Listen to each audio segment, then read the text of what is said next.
En fait, je voulais avoir les cheveux des personnes caucasiennes, des cheveux longs, des cheveux lisses. Et du coup, moi, je regardais mes sœurs et elles avaient des boucles. Et moi, j'en avais pas. Bonjour YouTube, j'espère que vous allez bien. Ça fait hyper longtemps que j'avais pas fait de vidéo YouTube et ça m'a manqué. Franchement, vous m'avez manqué. Et il y a actuellement 109 abonnés sur cette chaîne. Je sais qu'aujourd'hui, dans le YouTube Game, 109 abonnés, c'est pas grand chose. Mais pour moi, c'est beaucoup. Alors aujourd'hui, on va parler d'un sujet qui est très important pour moi et qui, j'espère, va aider beaucoup de personnes à accepter leurs cheveux. On va parler de mon évolution capillaire, comment est-ce que j'ai accepté mes cheveux, comment j'ai appris à les aimer. Disclaimer, si vous n'êtes pas une personne noire, si vous n'avez pas ce type de cheveux, cette vidéo vous est quand même dédiée parce que je pense que c'est important que vous puissiez aussi comprendre notre point de vue et être sensible aussi à ça. Donc sans plus tarder, on va commencer la vidéo.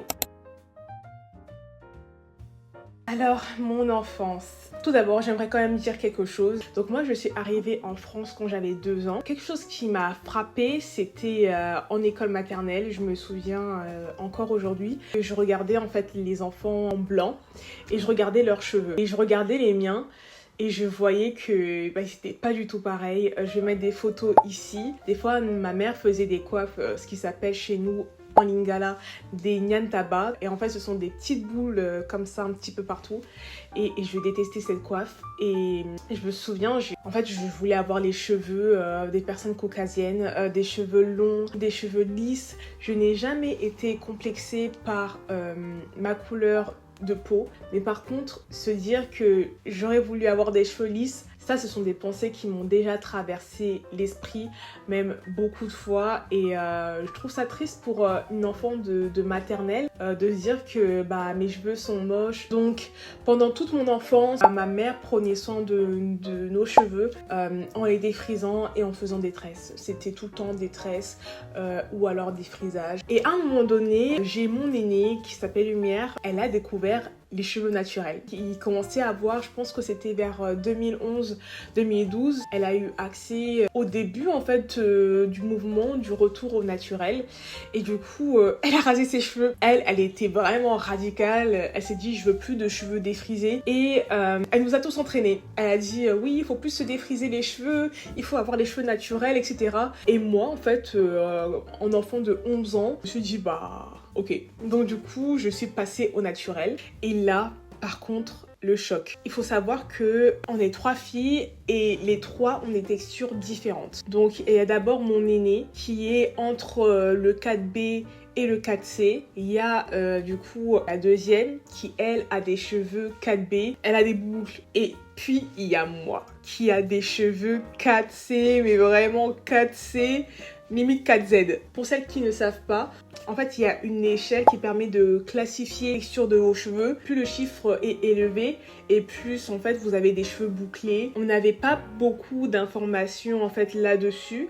Enfin, moi personnellement, je ne comprenais pas encore l'anglais pour que je puisse moi-même suivre voilà les vidéos YouTube. Et du coup, moi je regardais mes sœurs et elles avaient des boucles et moi j'en avais pas. Et je comprenais pas. J'étais en mode pourquoi quand toi tu mets ce produit-là ça fait ça et quand c'est moi c'est pas aussi joli. Du coup à partir de là j'ai commencé à détester mes cheveux tout simplement. J'enviais la texture des personnes bouclées, plus curly. Je me suis dit même si je pouvais avoir la texture de ma sœur qui a les cheveux 4B, ça pouvait tellement changer ma vie. En fait je me sentais vraiment comme le vilain petit canard de la famille, celle qui avait les cheveux moches, celle qui avait les cheveux crépus, les cheveux durs. Quand j'ai commencé à apprendre l'anglais et que j'ai eu accès à toutes les informations en fait concernant le naturel, parce que à l'époque en France, le mouvement retour au naturel n'était pas encore très connu. Avant le mouvement du retour au naturel, soit tu avais les cheveux naturels et c'était tout le temps sous tresse et sous perruque, ou alors tu avais les cheveux défrisés. Il n'y avait pas vraiment ce travail-là de porter les cheveux comme ça en afro, ou alors sous coiffure protectrice de faire des mini braids et des choses comme ça. Et donc j'ai commencé à me renseigner et en fait j'ai vu que je faisais partie des catégories qui avaient les cheveux les plus kinky. Parce que moi je n'aime pas utiliser le terme crépus, c'est un petit peu péjoratif. Ah, t'as les cheveux vachement crépus, enfin pour moi c'est pas un compliment. Enfin t'es là, tu grimaces ton visage et tout. Là par contre je suis arrivée dans une période où en fait je suivais des personnes qui avaient des cheveux qui étaient différents, plus bouclés que les miens. Et j'ai trop honte, mais j'allais pleurer dans les commentaires en mode oh, j'aimerais trop avoir des cheveux comme les tiens. Moi, j'ai des cheveux 4C. Les gars, j'ai tellement honte. J'étais tellement désespérée. Et à cette période-là, je faisais tout le temps des mèches. J'étais sous mèche, sous mèche, sous mèche, sous mèche. Et bah en fait, voilà. Période adolescence, collège, lycée. Je détestais mes cheveux. Alors maintenant, j'arrive à la période un petit peu fin collège et université.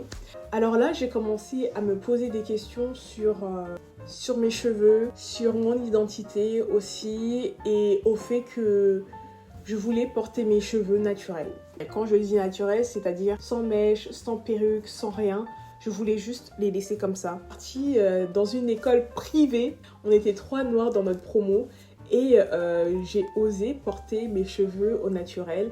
Et heureusement, j'avais ma meilleure amie qui était dans ce mouvement-là. Donc, des fois, elle avait ses cheveux naturels. Et moi aussi, des fois, je sortais mon afro. Et franchement, mes amis aussi étaient hyper encourageants. Par contre, j'avais toujours ce commentaire-là. On n'a jamais dit que c'était beau. Par contre, on m'a toujours dit « Oh, c'est original. Qu'est-ce que vous voulez dire par là ?» Il y a eu des périodes où je laissais quand même mes cheveux en bun parce que j'avais envie en fait de les porter tels qu'ils étaient.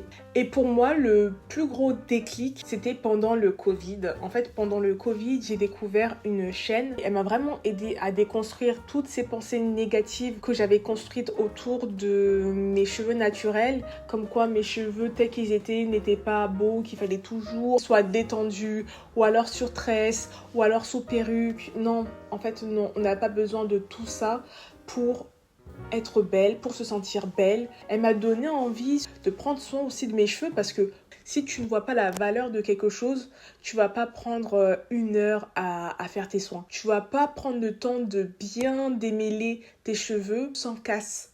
Les cheveux sont pas si compliqués que ça. C'est vrai qu'on prend du temps. Les cheveux afro prennent du temps, mais pas autant de temps que les cheveux caucasiens. En fait, les cheveux caucasiens, si vous regardez des routines, ils font leur shampoing tous les 2 jours, ils se sèchent les cheveux, il y en a certains qui se lissent les cheveux tous les jours, qui font leur petit brushing. Nous, on fait un shampoing minimum 1 fois par semaine.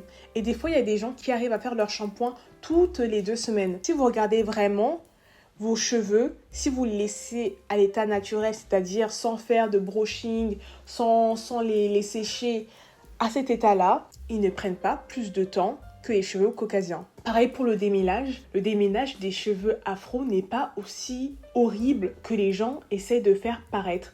Il suffit de bien sectionner vos cheveux, d'utiliser la bonne brosse, une brosse adaptée. Et en vrai, en 15 minutes, vous démêlez vos cheveux afro. En fait, les gens ont tellement de négativité autour de la communauté noire. Nous en sommes les premiers coupables. J'ai entendu tellement de choses sur des personnes qui ont des types de cheveux comme moi, les dénigrer et dire des sottises, mais vraiment c'est... Et si nous-mêmes, les personnes qui ont les cheveux de type 4C comme ça, nous défendons pas nos cheveux, si nous-mêmes nous ne voyons pas la valeur de nos cheveux, mais en fait personne va nous respecter, personne ne verra la valeur, personne ne les trouvera beaux. Si nous les portons jamais, personne pourra les voir.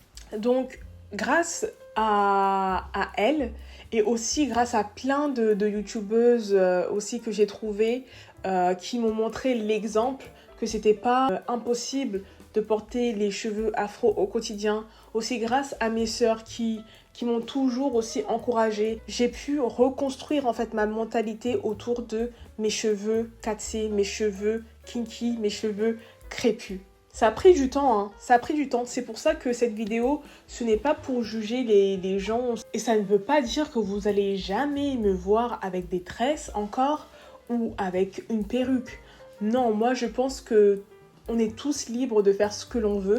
Et du coup, pendant cette période de Covid, j'avais mes cheveux naturels, je faisais des soins. Comme je ne sortais pas, je n'avais pas à me soucier du regard des autres. Et ensuite, post-Covid, en fait, à l'université, j'ai continué à regarder les vidéos de cette dame. J'ai continué aussi à écouter ma sœur qui, elle, en fait, portait très souvent ses cheveux afro ou alors elle faisait des coiffures protectrices. Et c'est elle aussi qui m'a introduit à ça. Et pendant au moins 2 ans, ma sœur me disait fais des twists, fais des mini braids et je ne voulais pas. Pour moi, j'allais ressembler à un rat. En fait, le truc, c'est que j'ai une petite tête. On dirait pas comme ça à la caméra, mais je déteste ne pas avoir des coiffures avec beaucoup de volume. Et à l'époque, on voyait pas beaucoup de personnes faire des mini twists et des mini braids. Et la première fois que j'ai fait ça, c'était une catastrophe. C'était une catastrophe. C'est ma soeur qui les avait fait et j'avais détesté. Au fur et à mesure, je les aimais. C'était vraiment devenu ma coiffure signature. Je faisais mes mini braids, je faisais des soins. Ensuite, j'ai trouvé une alternance avec mes cheveux naturels, d'accord? Donc c'est pas impossible. J'ai beaucoup appris. Cette période m'a vraiment montré que plus aussi je manipulais mes cheveux naturels, plus je les comprenais. Au début, en fait, je savais pas comment étirer mes mini braids, je ressemblais à rien. Sauf qu'en fait, au fur et à mesure, je savais qu'il fallait que je fasse des grosses tresses avec mes mini braids tous les soirs et ça me prenait 2 minutes. Mais du coup, j'avais les cheveux étirés, je pouvais me faire un petit bob et j'étais à mon prime. Et il faut dire que, on va parler clairement aussi, hein.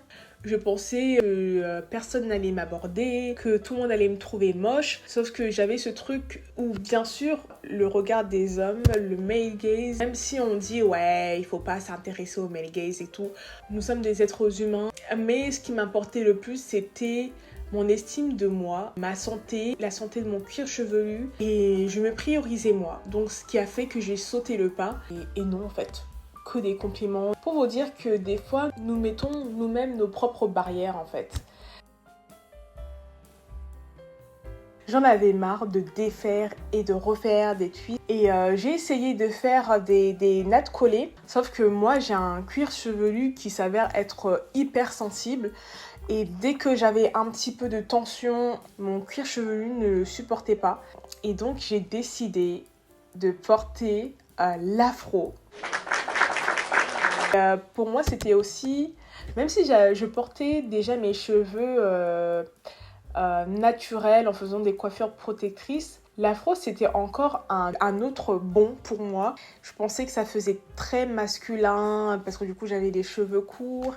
Avec les mini twists, ça faisait une sorte de petit bob, ça faisait très féminin, très élégant. Alors que là, avec l'afro, voilà, il n'y a pas de cheveux qui tombent. Encore une deuxième fois, je pensais que personne n'allait m'approcher. Sauf que, encore une fois, je me suis priorisée moi, mon bien-être. Il fallait que je m'accepte aussi telle que je suis à 100%. Avant que je porte par exemple une perruque lisse, je sois en accord avec qui je suis, avec ma beauté. Je sors mon afro et donc je pars chez ma cousine sur l'île.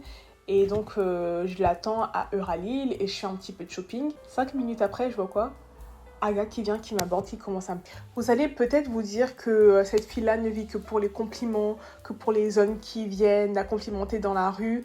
Mais c'est quand même important, moi, de se dire que je peux plaire avec mes cheveux naturels. Alors, parlons de longueur. Ma sœur m'a directement appris quelque chose, c'est que tous les cheveux poussent. Que ce soit des cheveux lisses, que ce soit des cheveux bouclés, que ce soit des cheveux kinky. Mais si on ne voit pas de longueur, si on n'a pas l'impression qu'il soit long, c'est qu'il y a de la casse. Et franchement, si on pense comme ça remet en fait en question toute notre routine. Et on se dit, bah voilà, il y a quelque chose qui ne va pas dans notre routine. Donc ça veut dire qu'il y a du changement à faire. Si ça fait 5 ans que tu fais des mèches et que bah, tes cheveux arrivent toujours à là, c'est qu'il y a quelque chose qui doit changer. Et moi, j'ai fait beaucoup d'erreurs, vraiment. C'est pour ça aussi, je trouve que c'est important de toucher ses cheveux, de les connaître, parce que comme ça, on fait des erreurs et après, on se relève et on améliore des choses. Et aujourd'hui, je ne suis pas là où j'ai envie d'être niveau longueur, mais je vois déjà une nette amélioration rien que pendant ce mois, parce que ça fait un mois que j'ai mon afro. Donc, petite conclusion de cette vidéo, j'aimerais que vous reteniez ça. Si vous n'aimez pas vos cheveux naturels, c'est que premièrement, si toi tu portes une perruque, t'es une mauvaise noire. Si toi tu portes encore des mèches, t'es une mauvaise noire. Je ne suis pas radicale. Moi, demain, je peux porter une perruque. Ce que je veux, c'est que à la fin de la journée, quand vous enlevez tout ce que vous avez, c'est que vous vous sentez belle. Chacun son rythme. Moi, j'ai mis 10 ans à accepter mes cheveux naturels. C'est pas une course. En deux, j'aimerais que vous reteniez que ça fait déjà 5 ans que vous avez toujours la même longueur. C'est pas que vos cheveux ne poussent pas, c'est qu'il y a de la casse. Et ça veut dire qu'il y a quelque chose qui ne va pas avec votre routine. Ça veut dire qu'il y a quelque chose qui ne va pas avec la façon dont vous manipulez vos cheveux. Mis à part si vous avez des problèmes de santé, ça c'est encore autre chose. En numéro 3, j'aimerais que vous reteniez que l'entretien des cheveux naturels tel que vous le voyez n'est pas si compliqué que ce que les gens veulent vous faire croire. Moi par exemple, j'ai déjà essayé d'avoir mes cheveux naturels et après en fait, le shampoing, voilà, de faire un blow dry, de les sécher. Et je ne vous raconte pas la charge mentale de me dire qu'après avoir fait un soin, un masque, il faut que tu te dises que tu sors de la douche et que tu dois encore tirer et trouver une coiffure pour que tes cheveux soient pas à l'air. Non.